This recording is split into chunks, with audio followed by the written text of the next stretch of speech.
In a 1-year span between 2002 to 2003, Konami decided to team up with Disney and grace us with DSN, Disney Sports Network. This would mean we would get multiple different sports games based on the Disney license. And when I say Disney license, I just mean the Mickey Mouse characters. Now, for whatever reason, these games were exclusive to Nintendo platforms, and these are some of the worst rated games of all time. But maybe, just maybe, these are misunderstood hidden gems. Now, before I get into each individual game, I have to say there are two general complaints I have about all of them. Firstly, I guess they wanted these games, along with the Mickey Mouse brand, to be more edgy, because everyone just looks pissed off in all of these games. I mean, it was the mid-2000s, the same time frame that gave us BDSM Bomberman, but this doesn't really work because these are Mickey Mouse characters. Look at them. Like, look at Donald Duck. Bro, settle down. The most hilarious moment is that in the intro to the football game, they have this dark, ominous looking Mickey Mouse with a shadow covering his face. And then they're just like, oh, hey, it's Mickey Mouse. This would be like having Schindler's List take place in Teletubby Land. It just doesn't make any sense and doesn't fit. The second thing is that every game has this overly obnoxious announcer.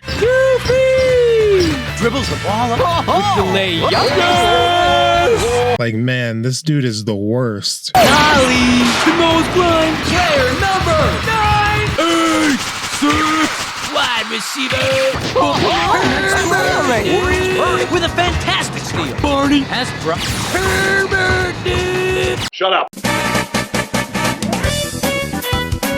Disney Sports Soccer was the first game of this series to be released. This game just comes across as the RC Cola version of Mario Strikers. It's just a really mid game. You have several characters to choose from. Each of them come with their own teams and their own unique abilities, but there's really not much to this game and little to no experimentation in general. It's just kick the ball in the net. Nothing crazy ever happens. What do you think? Will they score? Take an aim on the goal. There it is! 40 minutes into the second half. Ooh, and a lovely shot by Donald. You could do this takeout slide, which leaves the person in a very sus position. Hey, yo! And my favorite part of the game is that you can practically kick the shit out of someone if they're standing close enough. Shut your Besides that, this is just blah. There's no fancy dribble moves or really anything interesting. And that'd be alright at the end of the day, but the controls for this game are pretty bad. When you have the ball, it takes like half a second for your character to move or to shoot or to pass, and I understand that this can't be instantaneous due to the nature of dribbling in soccer, but even then, I find that to be a little bit extra. I'm pretty sure it's not supposed to feel like I'm playing a 2007 laggy online match. The B button, I believe, is to pass the ball. Now you'd think the button to switch to a different character on defense would be the same button, but it's not. It's the X button instead. Synergy in the controls. Who needs that? Let's do whatever the hell we want. That includes constantly switching the controlled character for us. That doesn't get confusing or annoying.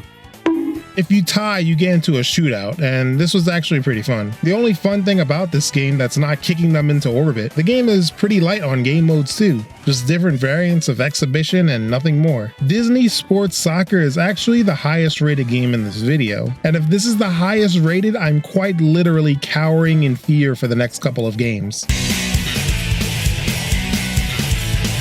Yeah, the Tony Hawk games started this revolution. They were so successful that everyone and their mother thought they can make a Tony Hawk ripoff and be successful. From furries to scooters to Solid Snake. All of them tried and all of them failed. And this is one of those failed games. I called the soccer game a RC Cola version of Mario Strikers, but if I say that here, it would be an insult to RC Cola. This game is just bad. The opening level actually starts you out in a familiar place. Yep, that's right. They directly took this from Pepsi Man. And you boys thought I wouldn't notice. But for real, this really does look like the opening level from Sonic Adventure 2. Even if you want to play it off as, oh look, it's just San Francisco. You also have these Sonic-esque speed pads on the ground and a really similar looking ranking system. Too weird for it to not be a coincidence. The actual game itself is a disaster. The goal of each level is to get to this goal ring.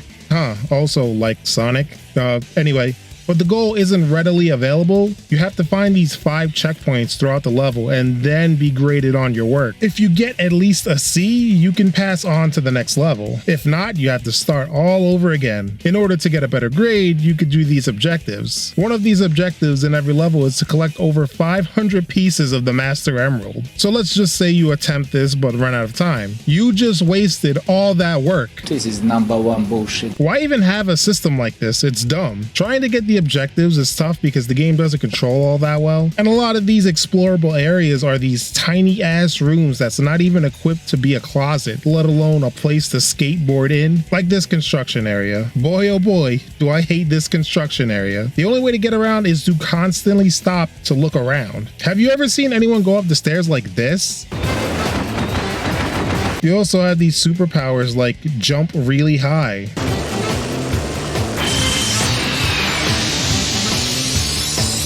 Yeah, this sucks. Overall, a slower, less satisfying, worse controlling version of Tony Hawk. There would be a Disney Extreme Skate adventure a year later and it's 700 times better. It actually uses the Tony Hawk 4 engine. Funny, going from ripping off Tony Hawk to just straight up using the engine. And that game doesn't have this announcer in it. Nose grind. Nose grind. Second checkpoint passed right on. Nose grind.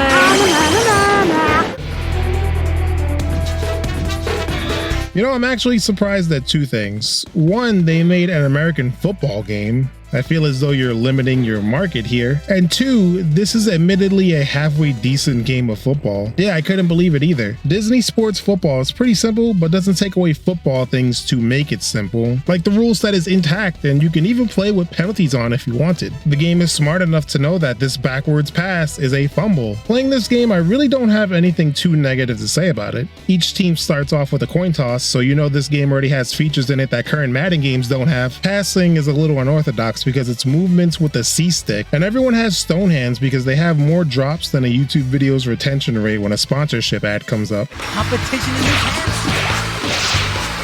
incomplete pass. We have playbooks and you can even go in and edit a playbook. You can have your linemen thrown into you, which is pretty cool. In terms of football games, there's tons of better games, but there's also tons of worse games too. And if being average is all it takes to be the best game in this video, then wear that with pride, Disney Sports Football. Also, look what Donald Duck does when he gets tackled. Hey yo, what the fuck? My man thinks he's Edge. They've saved the worst for last. My goodness. Disney Sports Basketball does nothing right. This is a basketball game with no dribble moves, and you can't even jump for a rebound. How? You just have to awkwardly wait for the ball to drop and hope your character picks it up. As soon as you get the ball, each teammate is assigned a button in order for you to pass it to them. So instead of having one universal pass button, which makes things simpler like every other basketball game, we get these specific button passes where I see an open guy on the court and I have to actually see what button he is instead of just instinctively passing the ball. When driving to the basket, sometimes you could start layups and dunks damn near at the 3-point line. Other times you could be a nanometer away from the rim and your character goes for a jump shot instead and even bricks it. There's no shoves, pushes, or anything like that. You have steals, which are automatic successes if you're standing right in front of the ball carrier. If you get enough meter, you get this special shot, which is animated pretty nicely. Triple dunk! That dunk was nuts!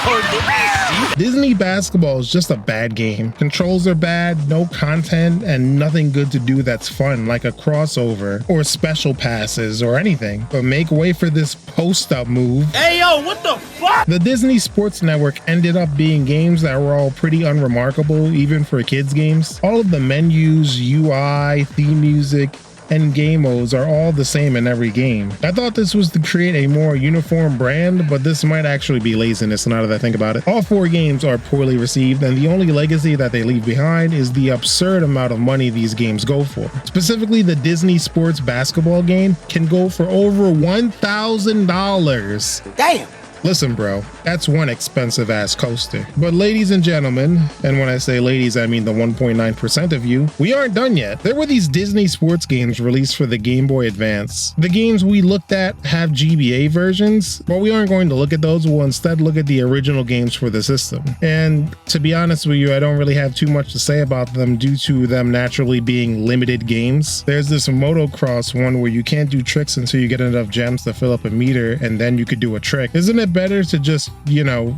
be freely able to do tricks? Like what? And then there's the snowboarding one. When it comes to certain games on certain limited devices, I never know how to talk about it. Like, yeah, I'm sure this is somewhat impressive for GBA standards, but this just looks like shit. I can't even tell what the hell is going on. In any event, the GBA games are good for one thing. We don't have to hear this dumbass announcer in the game.